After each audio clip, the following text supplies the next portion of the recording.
Matthew 14, verses 22 to 33. Jesus and Peter walk on water. Well, Jesus had just fed the crowd, and what a crowd it was. 5,000 and more, all there to hear him speak. Well, having fed them, he sends them away, tells the disciples to get themselves over to the other side of the lake, and goes off to pray alone. Having completed his prayers, he goes out to meet them. And how does he do that?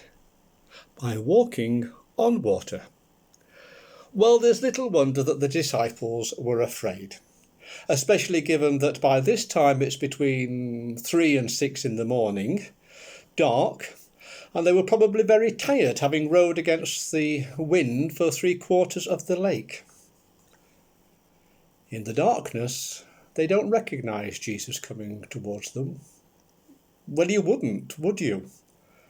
It's bad enough when we see people out of context, as happened to me the other evening outside Sainsbury's, much to my embarrassment. A young man in a t-shirt and shorts came up and started talking to me. I chatted away, but hadn't a clue. And then it dawned on me. I'd only ever seen him in uniform before. And so what did I do? I came out with the classic line. "Oh, I'm sorry if I seemed a bit vague, but I didn't recognise you with your clothes on." Well, thanks to the joys of social distancing, everyone around heard me.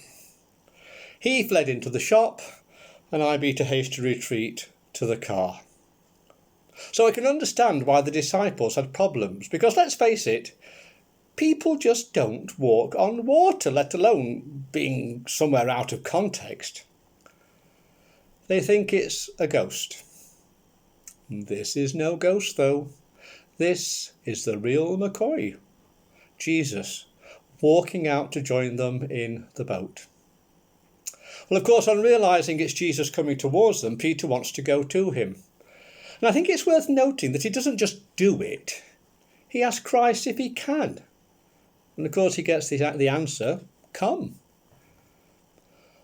We know from Matthew's account what happened after that. And it is a fascinating encounter. But what does it all mean? At one level, it shows us the power of Jesus. A power summed up by the disciples, "Truly you are the Son of God." Well, our first reaction might be to say that Jesus is able to defy the laws of nature.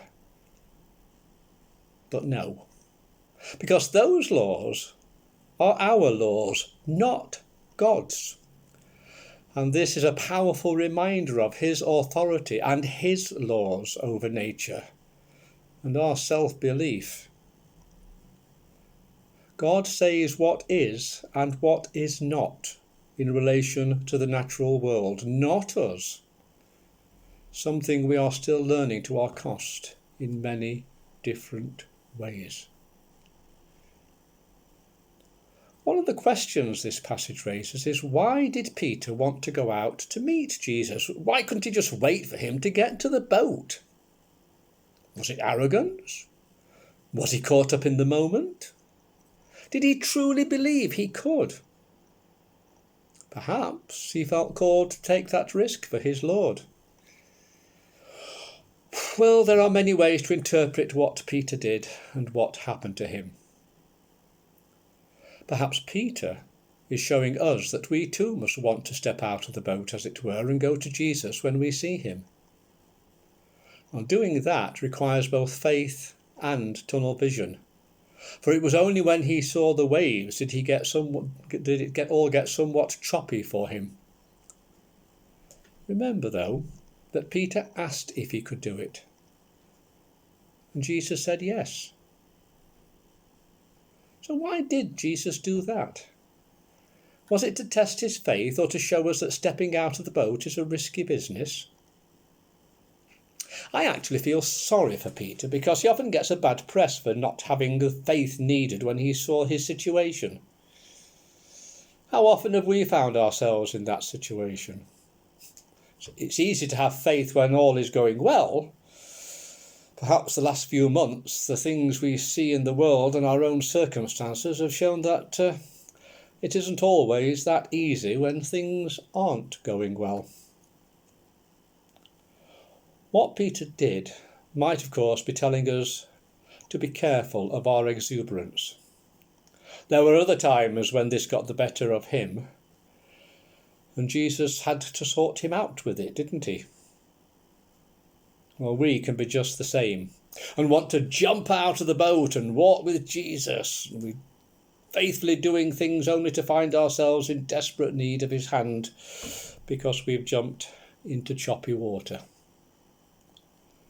Let's heed the message that perhaps we're not being called to step out of the boat, but to stay in it and let him come to us.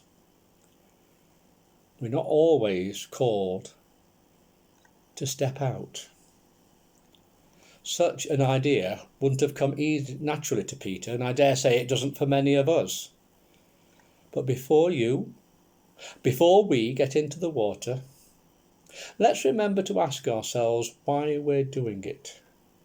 Remembering as well that God knows our real reasons. When Peter got into a mess, Jesus grabbed him and took him to the safety of the boat. A simple and natural act. And perhaps another reason why he said what he said to Peter. Was there doubt in his mind that Jesus wouldn't save him? Perhaps we have been with Peter again on this one. But doubt not and have faith. That might not be easy when we find ourselves starting to sink as we walk on water to him. But we can, though, rely on Jesus to do for us what he did for Peter when we need taking back to the boat. Do not be of little faith. We don't need to be. Hold on to that, as he will hold on to you. Amen.